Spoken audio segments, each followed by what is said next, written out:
Hello, gravel adventurers. I am Leland Danes, and I wish that I could tell you I was broadcasting from the outback on a dusty red gravel road, but at least the virtual background makes me feel like a world traveler during these times. But I am joined by Lachlan Morton here, who is a native Australian. And Lachlan, thank you so much for taking the Yeah, time out of your busy schedule to share with us about gravel scene in Australia. no Uh, worries.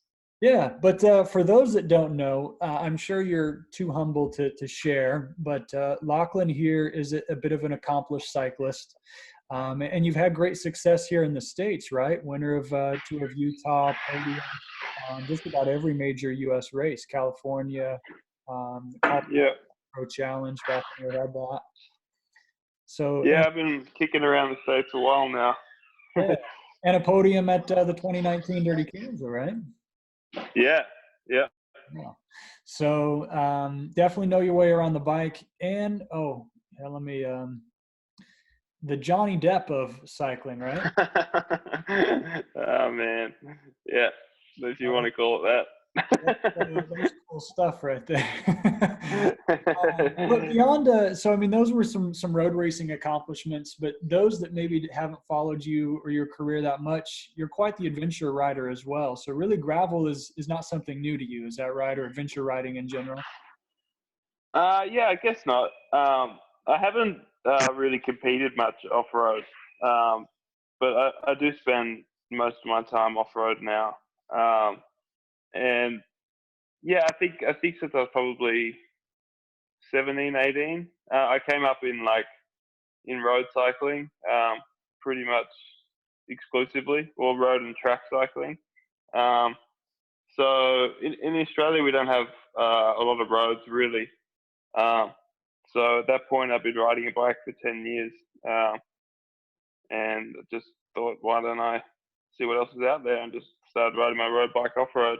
Um, and I guess that's sort of how it started. Um, I did a trip with my brother to the middle of Australia, um, in I guess 2013. Um, and then yeah, I just sort of slowly started doing more and more trips like that. But I think last year was really the first time I sort of, I guess, really raced off road.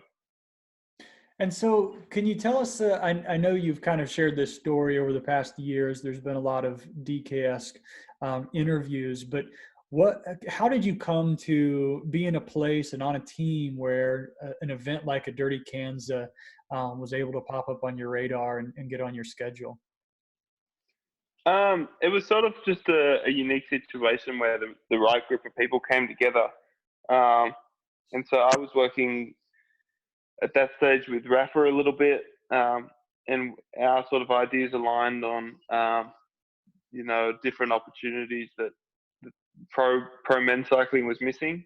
Um, and then EF, uh, well, I guess we came on board with EF, and they were really open to the idea, which is not something that you come across with, I guess, a lot of teams in that level. So yeah, it was just a really good group of people who happened to come together, and we were all very enthusiastic about it. And so we decided that, you know, we coined it, I guess, the alternate calendar. But basically, it was sort of uh, getting back to more grassroots cycling and just events that seemed to be resonating with the majority of people on bikes, and getting involved with that because, I mean, for me on a personal level, I'm super excited about those events, and I've done a lot of road cycling, and I'm excited to do something new. Um, but I guess on a bigger level, it makes sense that the men's pro cycling would relate to uh, the wider cycling audience rather than just sort of be specific to itself. So I guess that's how it came about. Yeah, and I can imagine when you make something that started out as a passion or a hobby. I'm sure cycling was before you were a paid professional. You Yeah. make it a job, in which I've done in a similar way. Obviously, no one's paying me to ride my bike, but I was a cyclist that became a professional event organizer and a bike shop owner. So the bicycle Yeah. became professionalized for me. And in a lot of Yeah. ways, that takes some of those joys away, because now you're working and you're working around bikes, but you're not riding bikes all the time, anyways. And for you, Yeah. you're riding bikes, but you're being told to ride in a very specific way at a very specific time. And it kind of takes that away. So it's got to be refreshing to have a little joy again, and dive into something unknown in some new territory. Absolutely. I mean, obviously I really love road cycling, and racing at a professional level is still for me a privilege, and I feel very lucky to do it. But yeah, there's definitely aspects of it that you probably wouldn't do if you didn't get paid. There's a lot of travel time, and it's a lot of high pressure performance based. Um, I guess looking for an outcome, which I still really love and enjoy. But being able to sort of escape that small slither of cycling and jump into like the big ocean of bikes, I guess, it's been super refreshing. Because it's nice to be around people who are riding for no other reason than they love it, I guess. Um, and there's no pressure involved. It's purely passion. Um, so to be surrounded, and then also to be welcomed into those communities, has been amazing. So yeah, it's also on the flip side, it's helped me enjoy road racing more because I do less of it, and it's put in perspective a bit more. Nice. Well, and I don't want to dwell on. There were a few naysayers that thought folks such as yourself and other world tour riders might ruin gravel. But there's Yeah, something you actually said that has stuck with me. And you said, we're not trying to bring the world tour to gravel. We'd like to bring a little bit of gravel to the world tour. And yeah, it was really comforting, I think, to a lot of people to know that people such as yourself and some other riders who share that mentality are simply looking to bring the best of this world to yours. And undoubtedly, there's surely some things that gravel can learn from some of the positives of world tour riding as well, because competition can be okay at all levels. And so hopefully we can all learn to embrace that. And totally. I think as long as from our side, as long as we're respectful of what makes the event great, and then not trying to impose on that, then I don't see why we all can't like get involved and just get out there and have a bike ride. I think we can. You Yeah, mentioned the travel of the pro lifestyle, and that travel's taken you all over the place, all over the globe, but away from your home of Australia as well. But that's where we want to go back and talk yeah, gravel in Australia. So can you kind of talk to us about, and obviously we're talking about what I call the modern era of gravel. We all know that yeah, gravel roads have always existed. We know that the tour was originally done on gravel roads. We get that, but this is clearly yeah, stage for gravel in the past 15 years or so. So yeah, when did gravel start to take notice in Australia? Because I understand some things hit the island a little bit later than Europe yeah. and the US. So I talk. would say I would say Australia is still quite a way behind the US as far as what the gravel scene is doing there. Um, but there's a lot of interest for sure, and there's a lot of people getting out and riding gravel. But from like like purely from like an events perspective, um, there's not a huge amount going on yet. Um, but for me, I think it's really just a matter of time, because in Australia we've got a lot more gravel roads than we do tar roads. But you know, overall we just don't have a lot of roads in general. Um, so I think there's a lot more people getting off road, just to get out of traffic, and there's quite a bit of contention between motorists and road cyclists in Australia. So I think more people are sort of looking for another option. And with the internet now, it's like everyone knows what's going on everywhere. So yeah, I think that there's a couple of smaller events, and I think you'll see more of it because it's also, I think, one of the biggest barriers to creating cycling events in Australia is like road closures, because it's very, very expensive to get roads closed and get police out there to sort of control road closures. So I think it's going to be an exciting sort of alternative for what's traditionally happened in Australia. I mean, if you go all the way back, I know we're talking about modern gravel cycling, but like the traditional, like the first people to really ride in Australia, a lot of it was like overlanding. How fast can you cross Australia? And a lot of that was people riding on, gravel outback roads that barely existed. So it is in our culture, I guess. There was I'd come across a ride some time ago, a couple years back. It was like a Australian version of the Pony Express mail delivery, but some riders had done this as a ride, and they basically retraced this kind of famous route. Yeah, there's a lot of old famous routes that people do, and there's a lot of times on them, but there's just not a lot of, I guess, organized events. So there's a lot of people out there doing it, but I guess like the Race to the Rocks springs to mind.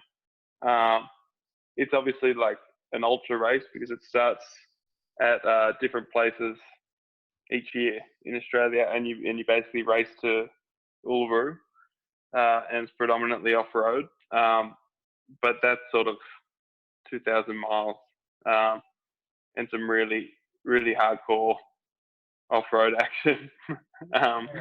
But yeah, so I think for majority of people that's a step too far.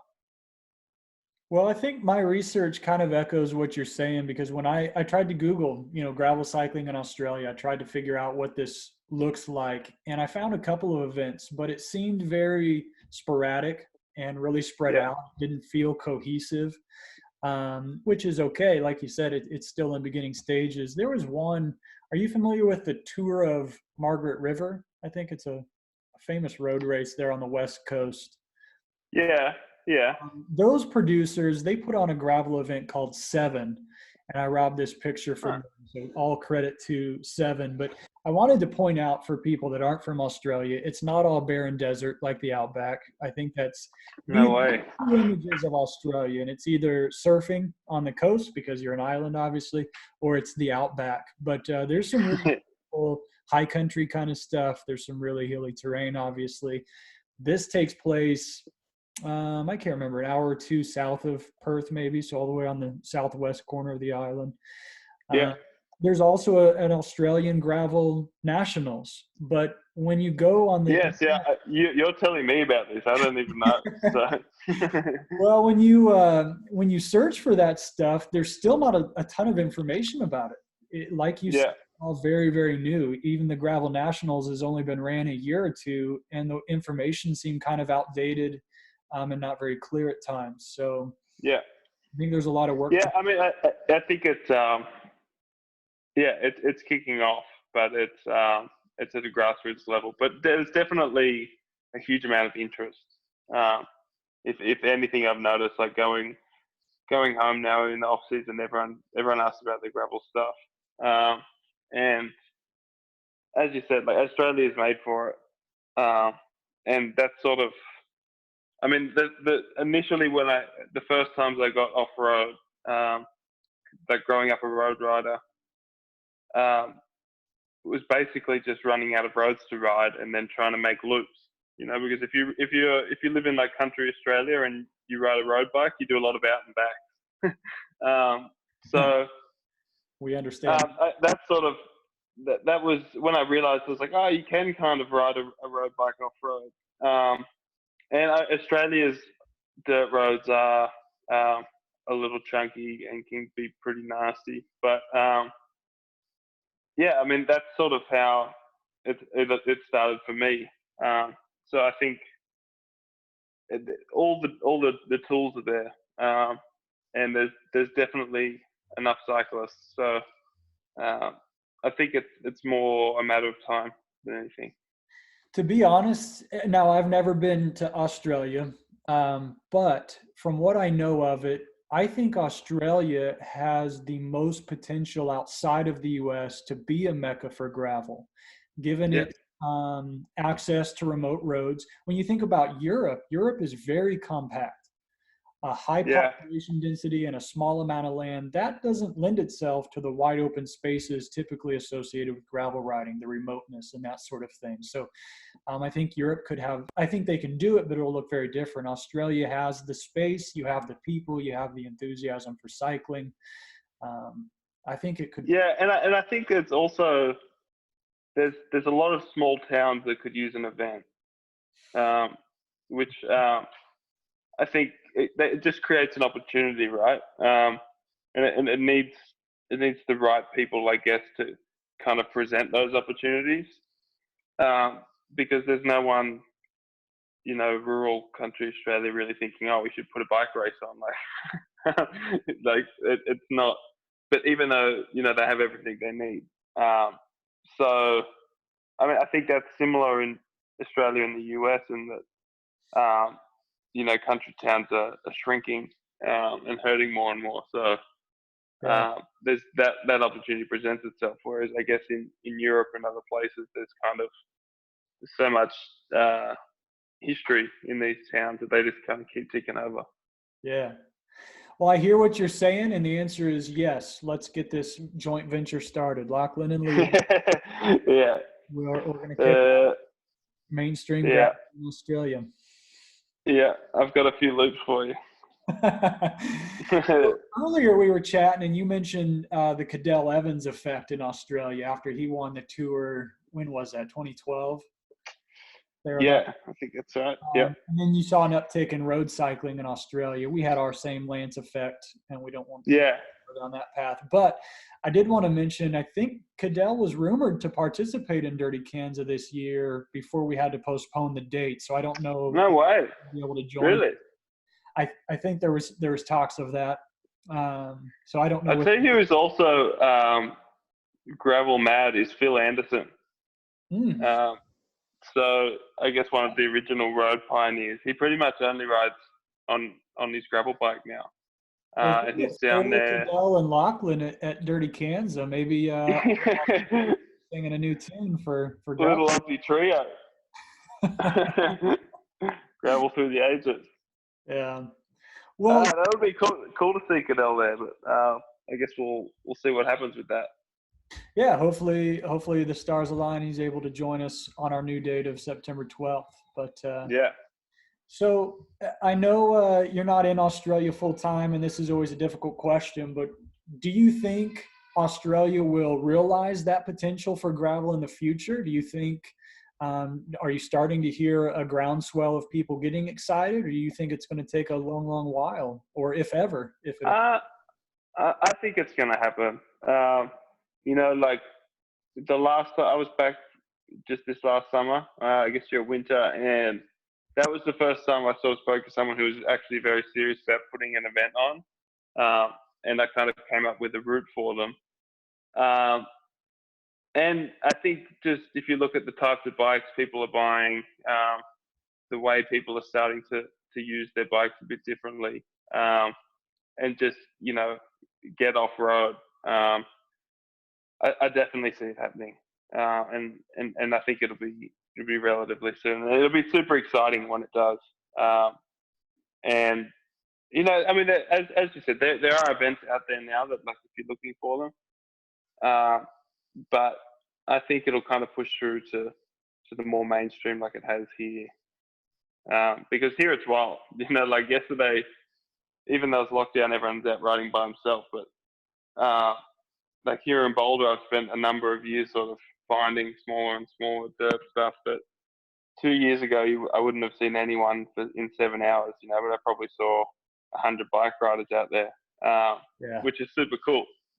Just like seeing how that's changed, and people starting to utilize what's there. It's great. Yeah.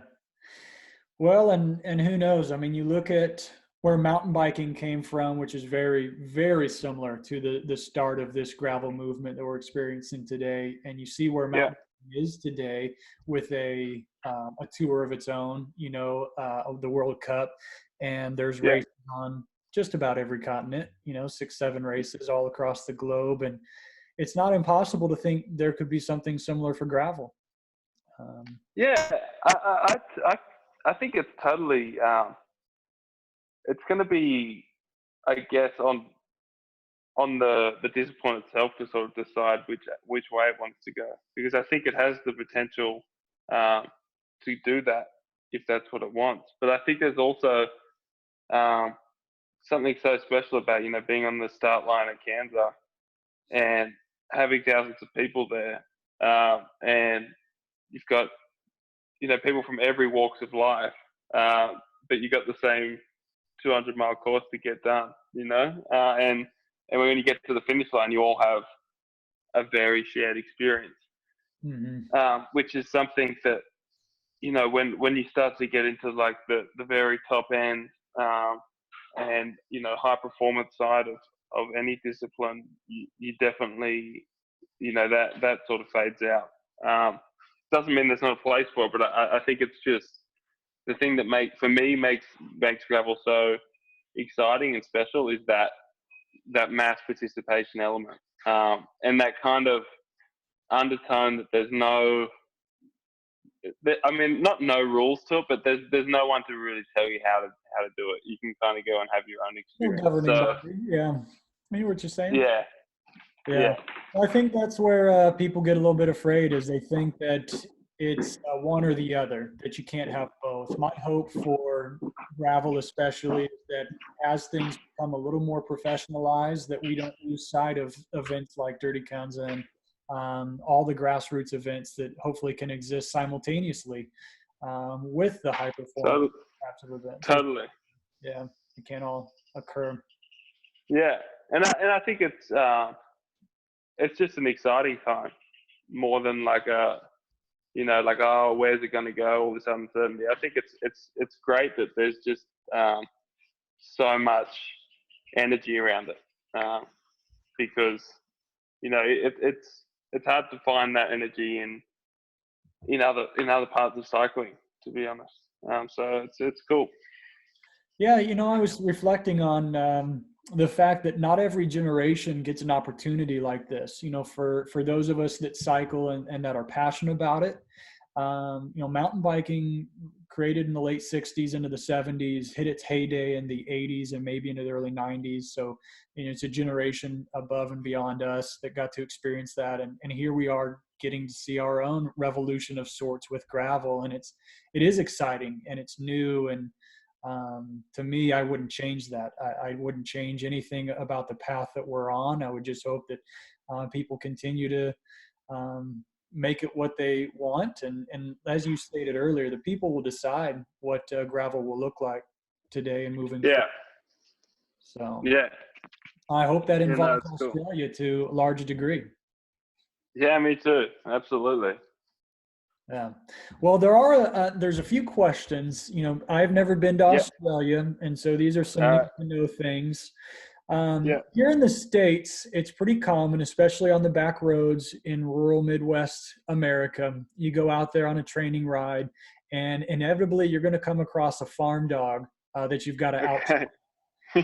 In Australia, do you ever come across a rogue kangaroo that you have to sprint away from because they can bite? Often.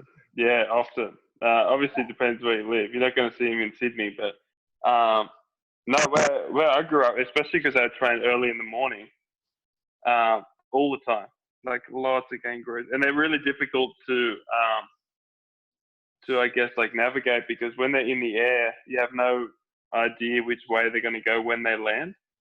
So like, they shoot one direction or the other. So I know it's really not uncommon for guys to get taken off their bikes by kangaroos. It happens more than you would think. Wow. Well, I did my research on kangaroos, and they can run at 25 miles per hour, which is around 40 kilometers an hour, for up to a mile to a mile and a half. Yeah, they can haul us. Yeah. They hop along. I mean, they're trying to get out of the way, but they just kind of like, there's no regular encounter. You know what I mean? Yeah. At least the dog's just going to chase you and try and bite your front wheel. But They're pretty. Kangaroo don't know what you're going to get. Yeah. Interesting. Okay. Wouldn't have known that. What about Vegemite? I understand it's a bit of a national pastime there in Australia. So are you taking that in your jersey pocket, busting it out on a piece of bread mid-ride or post-ride? I'm going to say, I enjoy Vegemite, but it's not a daily thing. I will say I probably have it more now that I spend more time in the States or in Europe, just as a nostalgic thing. Okay. But it's an acquired taste. Like, you got to spread it thin and like with butter, because it's pretty strong. Yeah, for those not in the know, you'll have to do a little research to discover. Yeah, it's a yeast extract. Yeah. So it's quite like salty. Yeah. Well, something for our viewers to check out on their next ride or post-ride. Give it a try. Yeah. A true Australian experience. Yeah. Go easy there. Well, very good. Lachlan, thank you again for taking the time. I really appreciate it. I know you've got no worries, mate. This has been a lot of fun getting to know people and chat with people who come from all over the world to see what gravel is like and where it's going. And one never really knows, but it's exciting to watch and be a part of. So, absolutely. Thanks for having me, mate. Yep. All right. Until next time, we'll see you guys later. Yeah.